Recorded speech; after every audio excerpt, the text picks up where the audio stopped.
લક્ષ્ય ન્યૂઝ, એક નજર, એક લક્ષ્ય. વઢવાણ ખાતે સીયુસા યુનિવર્સિટીનો 11મો પદવીદાન સમારોહ યોજાયો.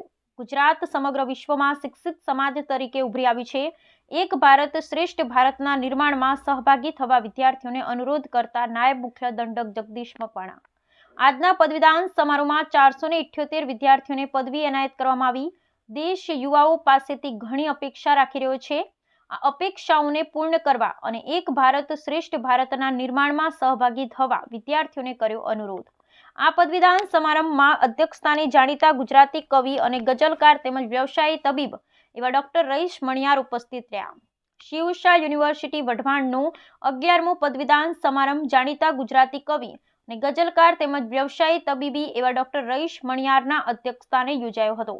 સુરેન્દ્રનગર જિલ્લાના વઢવાણ સ્થિત સીયુસા યુનિવર્સિટીનો 11મો વાર્ષિક પદવીદાન સમારોહ નાયબ મુખ્ય દંડક જગદીશ મકવાણાની ઉપસ્થિતિમાં યોજાયો હતો, જેમાં વિદ્યાર્થીઓને પદવી એનાયત કરવામાં આવી હતી. આ પ્રસંગે પ્રાસંગિક પ્રવચન કરતા નાયબ મુખ્ય દંડક જગદીશ મકવાણાએ જણાવ્યું હતું, સમાજ, કુટુંબ અને ગુરુજનોની અપેક્ષાઓ અને ભાર વચ્ચે આજે પદવી પ્રાપ્ત કરનાર તમામ વિદ્યાર્થીઓને અલગ અલગ ક્ષેત્રમાં પોતાના જ્ઞાનનો ઉપયોગ કરી દેશના વિકાસમાં સહભાગી બનશે. વધુમાં તેમણે જણાવ્યું હતું કે દેશમાં ગુજરાત એવું રાજ્ય છે કે જ્યાં લોક ભાગીદારી અને સેવાભાવી સંસ્થાઓ દ્વારા સૌથી વધુ શિક્ષણ આપવામાં આવી રહ્યું છે. માટે ગુજરાત સમગ્ર વિશ્વમાં શિક્ષિત સમાજ તરીકે ઉભરી આવી છે.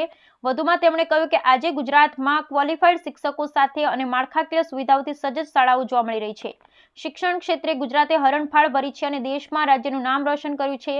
આજે નકારાત્મકતા છોડી સકારાત્મકતાની એક દુનિયા ઊભી થઈ છે. માટે સકારાત્મક વિચારો સાથે દેશ અને ગુજરાતનું નામ રોશન કરી આત્મનિર્ભર ભારતના નિર્માણમાં યોગદાન આપવા વિદ્યાર્થીઓને આહ્વાન કર્યું હતું. વધુમાં તેમણે જણાવ્યું હતું કે દેશ યુવાઓ પાસે ઘણી અપેક્ષા રાખી રહ્યો છે. આ અપેક્ષાઓને પૂર્ણ કરવા અને એક ભારત શ્રેષ્ઠ ભારતના નિર્માણમાં સહભાગી થવા વિદ્યાર્થીઓને અનુરોધ કર્યો હતો. આજના પદવીદાન સમારોહમાં 478 વિદ્યાર્થીઓને પદવી એનાયત કરવામાં આવી હતી, જેમાં 15 વિદ્યાર્થીઓને ગોલ્ડ મેડલ, 15 વિદ્યાર્થીઓને સિલ્વર મેડલ તેમજ 19 વિદ્યાર્થીઓને ડોક્ટરની પીએચડી પદવી એનાયત કરવામાં આવી હતી. આ સમારંભમાં અતિથિ વિશેષ પદે લોક ભારતી સણોસરાના managing trustee doctor Arunbhai Dave, Wadhwan વિધાનસભા વિસ્તારના ધારાસભ્ય તેમજ નાયબ મુખ્ય દંડક જગદીશભાઈ મકવાણા તેમજ પૂર્વ ધારાસભ્ય વર્ષાબેન દોશી, સીયુસા યુનિવર્સિટીના patron chief Minalben Shah, president doctor J Sanghvi, Vardhman Bharati ટ્રસ્ટના vice president Rameshbhai Vora, secretary Kiranbhai Mehta, Rohitbhai Shah, Maheshbhai Vora, Hemantbhai Shah તથા રજિસ્ટ્રાર ડોક્ટર નિમિત શાહ ઉપસ્થિત રહ્યા હતા. Bureau report Brijesh Trivedi, Surendranagar. આજે સીયુસા યુનિવર્સિટી સુરેન્દ્રનગર ખાતે 11મો પદવીદાન સમારોહ યોજાયો, જેમાં ગોલ્ડ મેડાલિસ્ટ, સિલ્વર મેડાલિસ્ટ અને પીએચડીની પદવી મેળવનાર જે વિદ્યાર્થીઓ છે એને પોતાના ડિગ્રીના સર્ટિફિકેટ એનાયત કરવામાં આવ્યા. આજના આ કાર્યક્રમ સીયુસા યુનિવર્સિટીના પ્રેસિડેન્ટ સન્માનિત શ્રી જીતુભાઈ સંઘુની પ્રેરક ઉપસ્થિતિમાં અને મોટિવેશનલ સ્પીકર શ્રી રઈશભાઈ મણિયાર, એવા જ સણોસરા લોકભારતી સંસ્થાના મેનેજિંગ ટ્રસ્ટી શ્રી અરુણભાઈ દવે સાહેબની ઉપસ્થિતિમાં સરસ મજાનો આ 11મો કોન્વોકેશન યોજાયો અને જે વિદ્યાર્થીઓએ પોતાના શૈક્ષણિક જીવનની અંદર એક પદવી પ્રાપ્ત કરી છે એ તમામને હૃદયપૂર્વકની શુભકામનાઓ પાઠવવામાં આવી છે અને સાથે સાથે પોતાના ઉજ્જવળ ભવિષ્યમાં પણ તેઓ ખૂબ જ આગળ વધે તેવી સહૃદય સૌને અભિનંદન સાથે સીયુસા યુનિવર્સિટીમાં આજના સરસ મજાના 11મા પદવીદાન સમારોહમાં સરસ મજાનું આયોજન કરતાઓએ કર્યું છે, તેઓને પણ હું હૃદયપૂર્વકના અભિનંદન પાઠવું છું.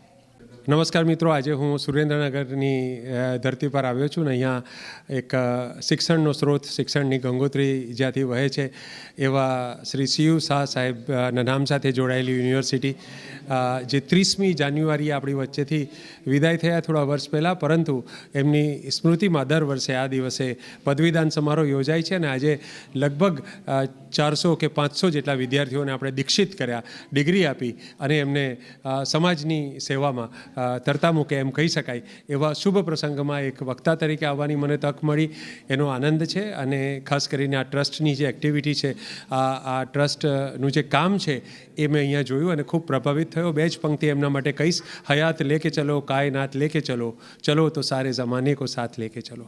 તો આ સમગ્ર વિસ્તાર જે એક જમાનામાં પ્રમાણમાં અર્ધવિકસિત વિસ્તાર હતો, એમાં આ શિક્ષણના દીપક જેમણે રોશન કર્યા છે એવા આ ટ્રસ્ટને હું અભિનંદન આપું છું. અને જે વિદ્યાર્થીઓએ આજે એમની ડિગ્રી મેળવી છે એ તમામ વિદ્યાર્થીઓ પોતાના જીવનમાં, કારકિર્દીમાં, સંબંધોમાં સફળ રહે, પોતાના જીવનને સાર્થક કરે અને દુનિયાને મદદરૂપ થાય એવી શુભેચ્છા પાછવીશ. ખાસ કરીને મીનલબેન જે સીયુસાના સુપુત્રી છે, અને ખાસ કરીને ડૉક્ટર જીતેન્દ્ર સંઘવી સાહેબ અને એમની આખી ટીમ જેમણે ખૂબ મહેનતથી આખો આ પદવીદાન સમારોહ સાર્થક રીતે, જીવંત રીતે પાર પાડ્યો, એમને પણ અભિનંદન આપીશ.